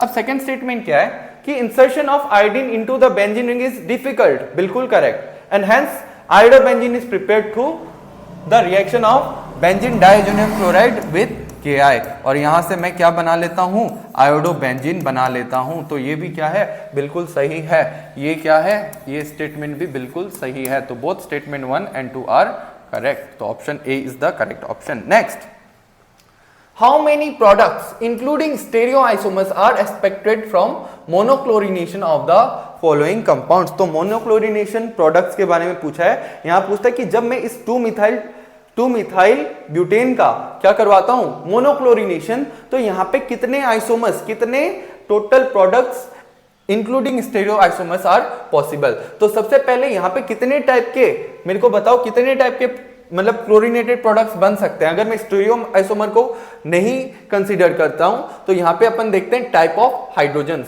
तो ये और ये जो है ये दोनों सेम टाइप के हाइड्रोजन है, ये दूसरा टाइप का, ये तीसरा, ये चौथा। तो सबसे पहले आप लोग क्या बना लो, यहाँ पे प्रोडक्ट्स बना लो, है ना। तो सबसे पहले क्या बन जाएगा CH2Cl है ना, CH2CH3। दूसरा क्या बन जाएगा CCl CH3 CH2 CH3। तीसरा क्या बन जाएगा CH3 CH CH3 CH Cl CH3 और लास्ट का क्या बन जाएगा CH3 CH3 है ना। मैंने क्या किया है, डिफरेंट टाइप के हाइड्रोजन्स को एक एक बार रिप्लेस किया है। अब यहां से देखो, अभी आपको क्या दिखाई देगा, अभी आपको दिखाई देगा कि ये कैसा कार्बन है, कायरल कार्बन है कि नहीं। अच्छा यहाँ पे फिर से नेक्स्ट देखो, क्या ये कार्बन कायरल नहीं है, क्या ये भी कायरल कार्बन नहीं है, बाकी में और कोई कायरल सेंटर नहीं नजर आ रहा है, मतलब इसके करस्पॉन्डिंग 2 प्रोडक्ट्स बन जाएंगे, यहाँ पे भी 2 प्रोडक्ट्स, मतलब 2 स्टेरियो आइसोमर्स बनेंगे। तो 2 + 2 4 5 and 6 है ना। तो यहाँ पे आंसर क्या हो जाएगा 6 will be the correct option. समझ आया कि इनमें कोई कायरल सेंटर मौजूद नहीं है ना, इसमें भी कोई कायरल सेंटर मौजूद नहीं है, मतलब ये सिर्फ इस फॉर्म में ही एग्जिस्ट करता है। लेकिन सिंस वहां पे कायरल सेंटर है, वहां पे वो क्या 2 प्रोडक्ट मतलब 2 फॉर्म में 2 स्टेरियो आइसोमर्स होंगे, इसके करस्पॉन्डिंग 2, इसके करस्पॉन्डिंग 2, मतलब इंक्लूडिंग दिस, तो टोटल 2 2 4 5 6। नेक्स्ट देखो among the given compounds the correct order of bond dissociation energy of CH bond marked with star है ना। तो ये बहुत ही शानदार क्वेश्चन है, कंफ्यूजिंग क्वेश्चन है, इसको मैं कॉपी कर लेता हूं है ना और सॉल्व करता हूं। अब मैं इसको सॉल्व करता हूं। तो यहाँ पे मुझे पूछता है, यहाँ पे क्या पूछता है, यहाँ पे मुझे पूछ रहा है कि यहाँ पे पूछा गया है कि यहाँ पे कौन सी बॉन्ड की बॉन्ड डिसोसिएशन एनर्जी का मतलब ऑर्डर पूछा है, मतलब CH इस बॉन्ड और इस बॉन्ड डिसोसिएशन का एनर्जी का ऑर्डर पूछा है ना। तो हम लोग क्या करते हैं, हम लोग बॉन्ड डिसोसिएशन, हम लोग कैसा बॉन्ड डिसोसिएशन मानते हैं, होमोलाइटिक बॉन्ड डिसोसिएशन मानते हैं। तो अब देखो, अगर मैं होमोलाइटिकली बॉन्ड को डिसोसिएट करता हूं तो यहाँ पे क्या आ जाएगा, ये बन जाएगा फिनाइल रेडिकल। अगर यहाँ पे मैं बात करता हूं, यहाँ पे कुछ क्या बनेगा, यहाँ पे कुछ इस टाइप का बनेगा,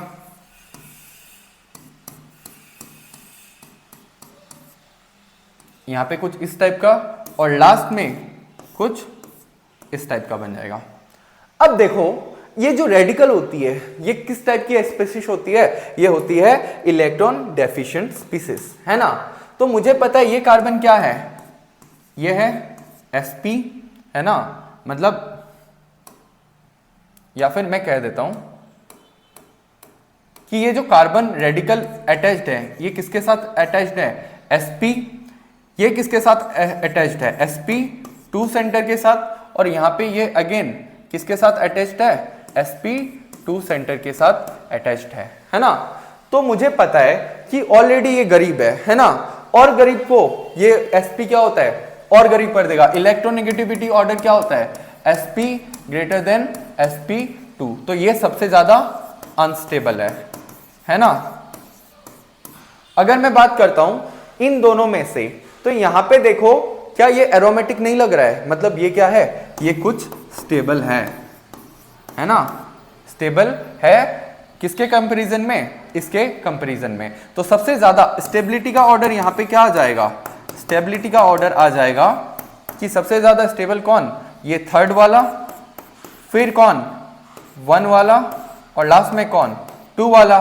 तो अनस्टेबल है ये, तो क्या ये बॉन्ड टूट के ये अनस्टेबिलिटी का कारण बनना चाहेगा, क्या ये बॉन्ड टूटना चाहेगा और अनस्टेबल बनना चाहेगा, क्या कोई भी स्पीशीज अनस्टेबल बनना चाहेगी, क्या नहीं चाहेगी। तो मैं कह सकता हूं जो स्टेबिलिटी का ऑर्डर होगा उसके ऑपोजिट क्या हो जाएगा, बॉन्ड डिसोसिएशन एनर्जी का ऑर्डर हो जाएगा। मतलब ये ऑर्डर क्या हो जाएगा, सबसे ज्यादा 2, फिर 1, फिर 3, तो option 1 is the correct option. तो यहाँ पे अपन को कुछ नहीं, stability of free radical check करना था। तो यहाँ पे ये तो पता है कि इसका जो है बॉन्ड डिसोसिएशन एनर्जी सबसे ज्यादा होगा, क्योंकि सबसे ज्यादा अनस्टेबल ये है। इन दोनों में से कैसे डिसाइड करना था, दोनों sp2 कार्बन जब आ जाए तो यहाँ पे क्या दिख रहा है, एरोमेटिसिटी दिख रहा है। यहाँ पे कोई एरोमेटिसिटी, मतलब ये जो रेडिकल है इट इज स्टेबलाइज्ड है ना, यहाँ पे ये radical is not stabilised by resonance. समझ में आया, ये रेडिकल रेजोनेंस स्टेबलाइज नहीं है, जबकि ये रेडिकल रेजोनेंस स्टेबलाइज्ड है। Next, which of the following compounds does not decolourise bromine water.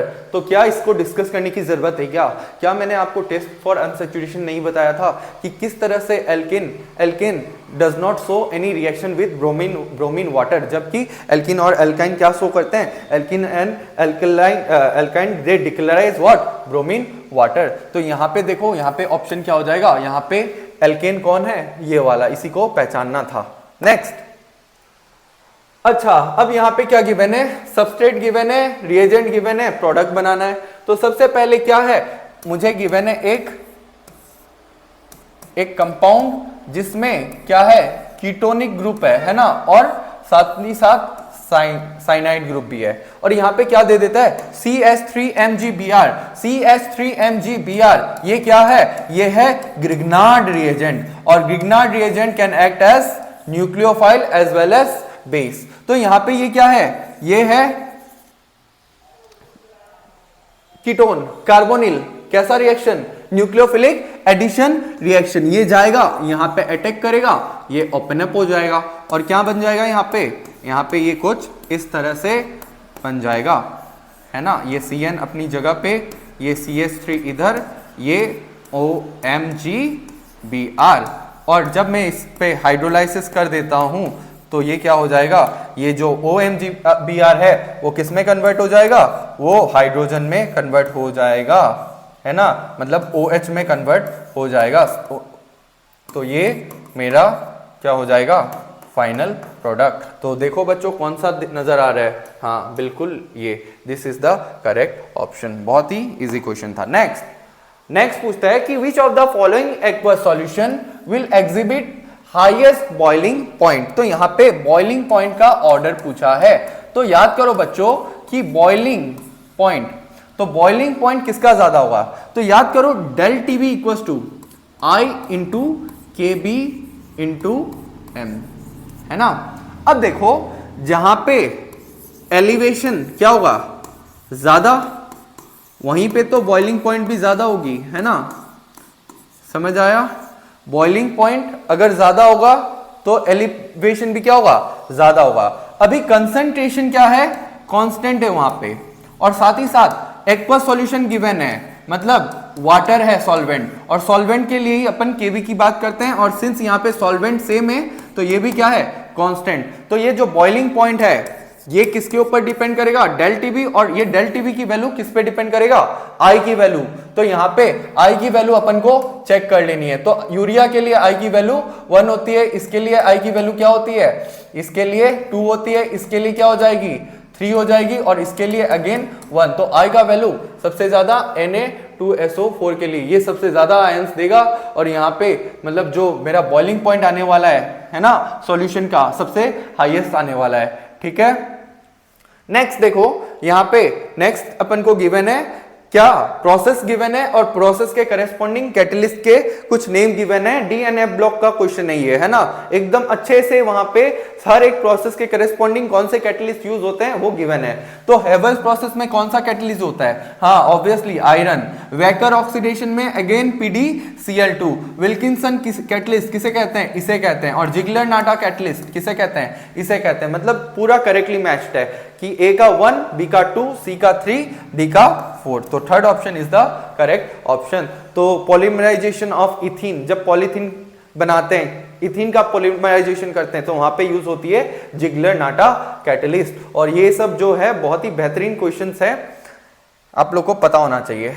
Next, अब देखो कि यहाँ पे क्या गिवन है, सॉल्यूशन के ऊपर बेस्ड एक न्यूमेरिकल गिवन है। यहाँ पे बोलता है कि liquid X and liquid Y को मिक्स करके सॉल्यूशन बनाया गया है। क्या बोलता है कि 5 moles of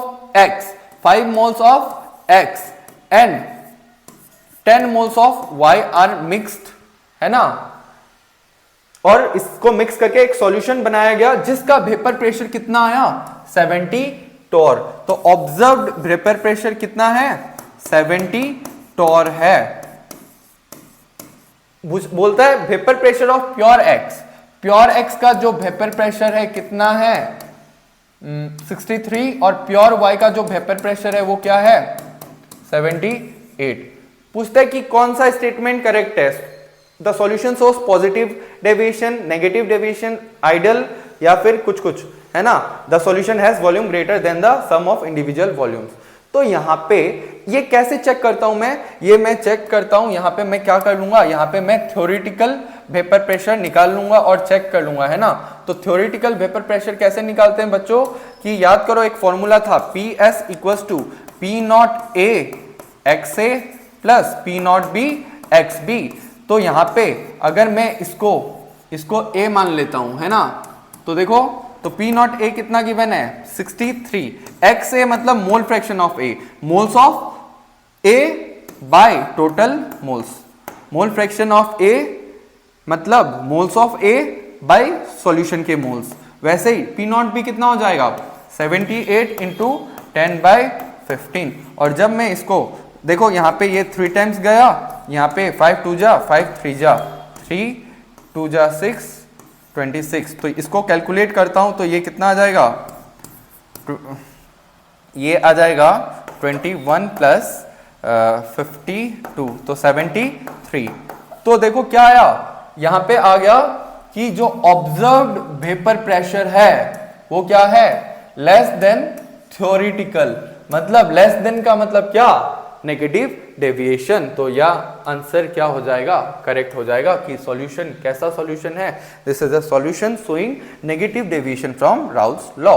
next, sugar x is found in Honey. यहाँ पे शुगर एक्स के करेस्पॉन्डिंग मेरे को कुछ कैरेक्टरिस्टिक्स गिवन है और मुझे पहचानना है कि ये शुगर कौन सा है। तो यहाँ पे देखो, सबसे पहला sugar A, it is found in honey, it is a keto sugar, it exist in anomeric forms and it is levorotatory. तो सबसे पहला ऑप्शन ग्लूकोज। तो ग्लूकोज क्या ग्लूकोज कीटो शुगर है? नहीं, ये एक एल्डोस शुगर है, मतलब ये तो हो ही नहीं सकता। ठीक है। क्या माल्टोज स्वीट होता है? नहीं होता है, ये भी नहीं हो सकता। क्या सुक्रोज एनोमेरिक फॉर्म में एग्जिस्ट करता है? क्या पढ़ा है तुम लोगों ने? नहीं। तो ऑप्शन बी क्या हो जाएगा, करेक्ट हो जाएगा। फ्रुक्टोज एक ऐसा शुगर है जो कि हनी में भी पाया जाता है, it is a keto sugar and it exist in anomeric forms, और साथ ही साथ इट इज अ लिवोरोटेटरी। ठीक है। अब नेक्स्ट क्वेश्चन देखो क्या है, identify the suitable reagent for the following conversion. तो यहां पे क्या गिवन है, ये एक एस्टर गिवन है ना, और एस्टर से किस में कन्वर्ट हो रहा है, एल्डिहाइड में, सॉरी हाँ, ये एरोमेटिक एल्डिहाइड में क्या हो रहा है, कन्वर्ट हो रहा है। तो याद करो बच्चों, आप लोग को मैंने जब कार्बोनिल कंपाउंड पढ़ाया था तो वहां पे एनसीईआरटी पेज में लेफ्ट साइड में क्या पढ़ाया था, स्टेफेंस रिएक्शन पढ़ाया था, है ना। और स्टेफेंस रिएक्शन के जस्ट नीचे एक रिएक्शन थी जहां पे आपने देखा था कि जब भी एस्टर में क्या देते हैं अपन, डाइबल एच देते हैं, डाइबल एच देते हैं, तो ये किस में कन्वर्ट हो जाता है, एल्डिहाइड में कन्वर्ट हो जाता है। तो यहां पे आंसर क्या हो जाएगा, डाइबल एच। अच्छा, डाइबल एच का मतलब क्या, डाई आइसोब्यूटाइल एल्यूमिनियम हाइड्राइड। तो डाई आइसोब्यूटाइल एल्यूमिनियम हाइड्राइड, तो ये क्या है, डाइबल एच। तो पहचानो कि डाइबल एच कौन है यहाँ पे, तो ये ऑप्शन क्या हो जाएगा, डाइबल एच वाला ऑप्शन करेक्ट। इसी को अपन डाइबल एच कह देते हैं। ठीक है। नेक्स्ट, यहां पे पूछा है कि given below are the two statements, one is labeled as assertion and the other is labeled as reason।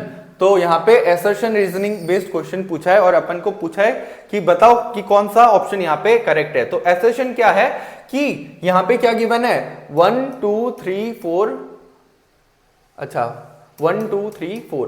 तो यहाँ पे मुझे दो प्राइमरी हेलो एल्केन गिवन है ना, 1 डिग्री हेलो एल्केन गिवन है, एक तो गिवन है क्लोरो एल्केन और दूसरा गिवन है आयोडो एल्केन।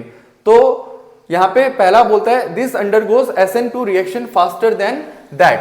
तो ऑब्वियस सी बात है, यहां पे लिविंग ग्रुप कौन है, आयोडीन, यहां पे क्या है, क्लोरीन। तो आयोडीन क्या है, इजीली डिपार्ट कर जाएगा। क्यों, क्योंकि वहां पे वो डिपार्ट कैसे करेगा, in the form of I-, जबकि Cl किस फॉर्म में डिपार्ट करता है, Cl-, कौन सा ज्यादा स्टेबल, I-। क्यों, negative charge is more stable on bigger size atom. तो मैं कह सकता हूं कि यहां पे ये क्या है, I- is a better leaving group. तो इसलिए मेरा स्टेटमेंट ए क्या है, बिल्कुल सही है कि iodo alkane shows faster reaction than chloro alkane. यहाँ पे आयोडो बुटेन है, ये क्या है, क्लोरो ब्यूटेन। अब next, reason, iodine is a better leaving group because of its larger size. बिल्कुल सही, ये भी सही और ये क्या है, इसका करेक्ट एक्सप्लेनेशन।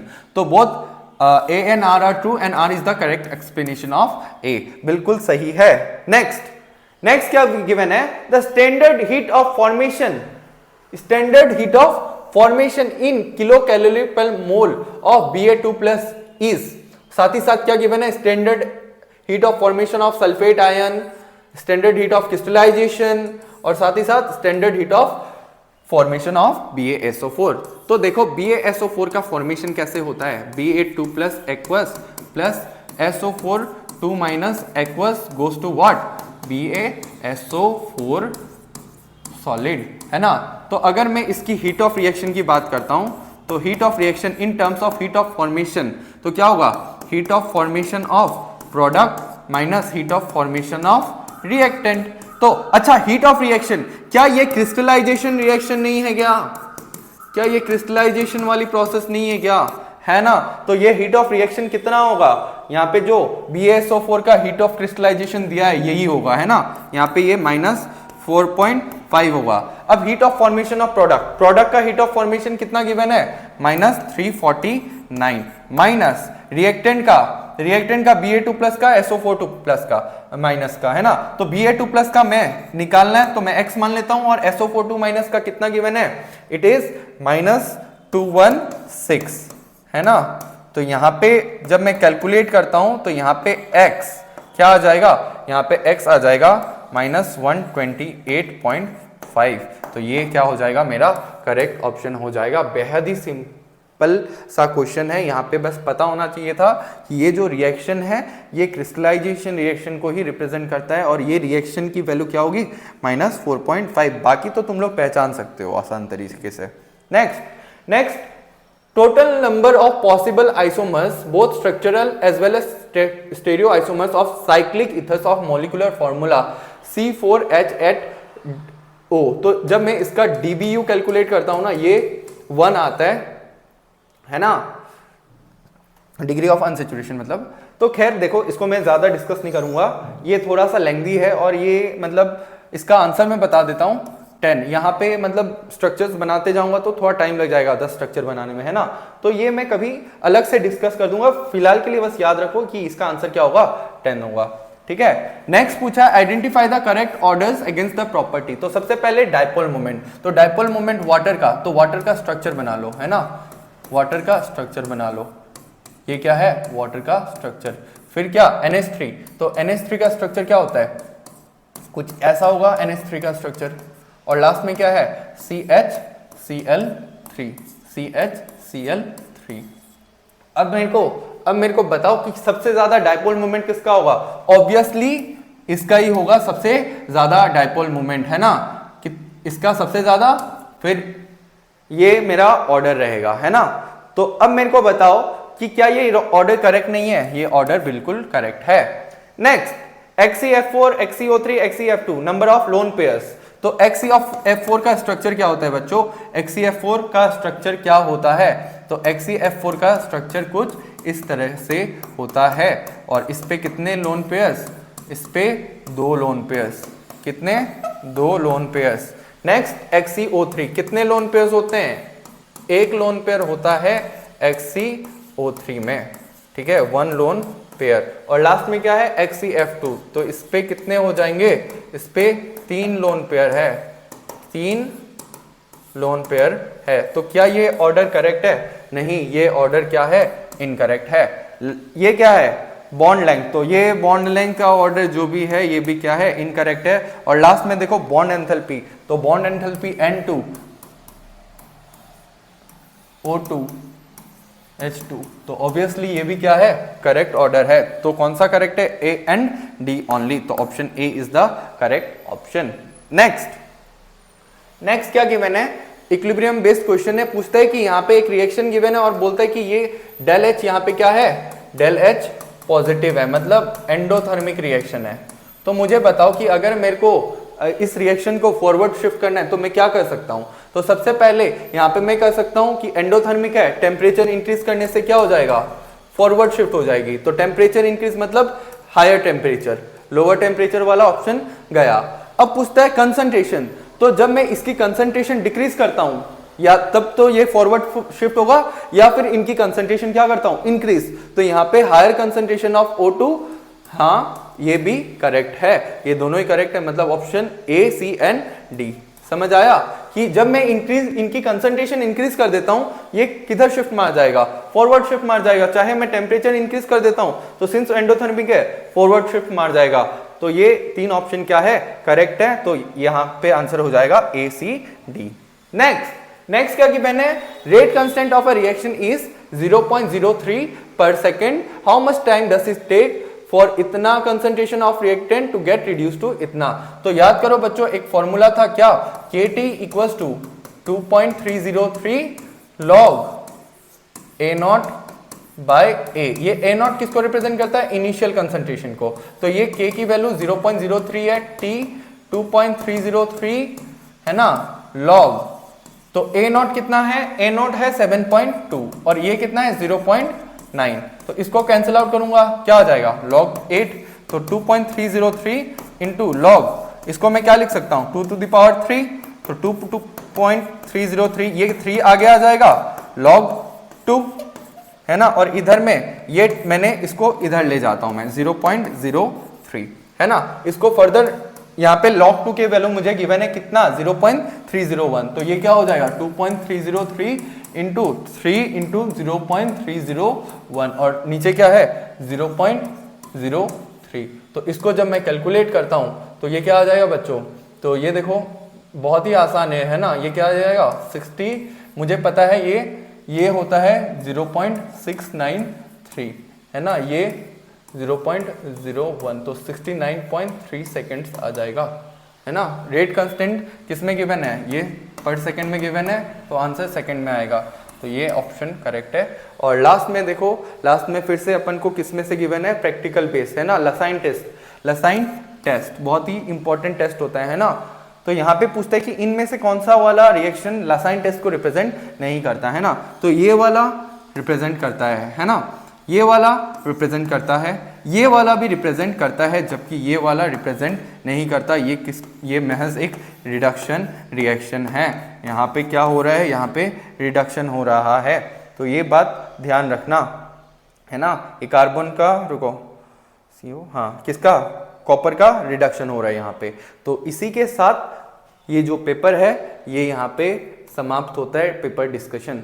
तो इस तरह से क्वेश्चंस आते हैं, बहुत ज़्यादा डिफिकल्ट भी नहीं था, मॉडरेट सा पेपर था। मैं आपको ये बताना चाहूँगा कि पिछले कुछ साल मतलब पोस्ट कोरोना के बाद से पेपर का लेवल जो था ना थोड़ा इजी हो गया था, लेकिन कोरोना से पहले ना पेपर का जो मीडियम होता था, मतलब जो लेवल होता था वो मीडियम से मॉडरेट से थोड़ा डिफिकल्ट होता था। और इस बार जो लेवल है ना पेपर का वो मॉडरेट से डिफिकल्ट है। तो अगर आप लोग कुछ क्वेश्चंस नहीं भी सके हो है ना, तो परेशान होने की कोई ज़रूरत नहीं है। इस बार मैं दावे के साथ कह सकता हूँ कि जो कट ऑफ है वो नीचे जाने वाला है। अच्छा, अब मैं अगर आता हूँ आसाम बोर्ड की बात है ना, आसाम स्टेट की अगर मैं बात करता हूँ तो मैं ये कहना चाहूँगा बच्चों, आसाम स्टेट वाले बच्चे एकदम निश्चिंत होकर बैठ जाओ। अगर आप लोग का स्कोर 450 प्लस है, अगर आपका 450 आ रहा है तो आपका सिलेक्शन का चांसेस पूरा है। मतलब लोवेस्ट जो कट ऑफ जाएगा इस बार प्रेडिक्टेड, मतलब इतने सारे बच्चों के साथ मैंने जो बात की और उनका जो मैंने जब फीडबैक लिया तो वहां से मैंने एक समरी बनाया और उसके अकॉर्डिंग मैं बस एज्यूम कर रहा हूं कि अगर आपको 450 मिल रहे हैं मींस आपका सिलेक्शन हो जाएगा स्टेट मेडिकल कॉलेज में। स्टेट कट ऑफ इससे ज्यादा नहीं जाने वाला, ठीक है। और बाकी ऊपर वाले की मेहरबानी है, वो जो चाहेगा वैसा होगा। लेकिन टेंशन फ्री रहो, बहुत अच्छे से रहो, अच्छे से प्रिपेयर करो और ऑल द बेस्ट। और इसके बाद भी बहुत सारे करियर अपॉर्चुनिटीज़ है। अगर आप लोग को मेडिकल मतलब सपोज आपका पेपर इस बार अच्छा नहीं हुआ है, आप और अच्छा कर सकते थे, तो आप लोग एक साल ड्रॉप भी दे सकते हो। लेकिन अगर ड्रॉप देते हो तो एक ऐसा इंस्टीट्यूट चुनना जहां पे आपको बातें समझ में आ रही हो। पैसे देख के इंस्टीट्यूट डिसाइड मत करना कि यहाँ पे पैकेज कम है तो यहाँ पे घुस जाता हूँ, है ना। एक साल की बात है, तो इसलिए मैं सजेस्ट करना चाहूंगा ऐसी कोई इंस्टीट्यूट में मत जाना जहाँ पे प्राइस कम है लेकिन तुम्हें कुछ समझ में नहीं आ रहा है। और दूसरी और एक बात है, अगर ड्रॉप लेना भी है तो ऑफलाइन ज्वाइन करना कहीं पे इंस्टेड ऑफ ऑनलाइन। अगर आपका कंसेप्ट पूरा क्लियर है ना, और बहुत माइनर डाउट है, तब तुम ऑनलाइन के साथ एसोसिएट हो सकते हो, वो बात अलग है। लेकिन अगर तुम में बहुत सारे दिक्कत है तो आप लोग ऑफलाइन सेंटर में प्रेफर करूंगा, है ना।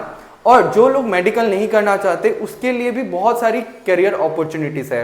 पहले ऐसा होता था ना कि लोग सोचते थे कि साइंस पढ़ेंगे तो मेडिकल या इंजीनियरिंग दो ही ऑप्शन है, लेकिन आजकल बहुत सारा स्कोप है ना, बहुत सारे करियर अपॉर्चुनिटीज है। आपको कुछ भी, आप लोग किसी में भी जा सकते हो, जिस लाइन में भी जा रहे हो, अगर आप वहां पे बेस्ट हो ना तो बच्चों आपको कोई नहीं रोक सकता, लेकिन आपको बेस्ट होना पड़ेगा, है ना। और बेस्ट होने के लिए आपको अपने साथ ऑनेस्ट होना पड़ेगा, आपके साथ अपने साथ डिसिप्लिन होना पड़ेगा, कंसिस्टेंसी एक मेंटेन करनी होगी। और इसके बाद अगर आपको कोई भी दिक्कत है, कोई भी समस्या, अगर आप कंफ्यूज हो कि क्या करना चाहिए क्या नहीं करना चाहिए, तो आप लोग मेरे से कांटेक्ट कर सकते हो और मुझसे बात कर सकते हो, ठीक है। With this I wrap up today's lecture. Thank you.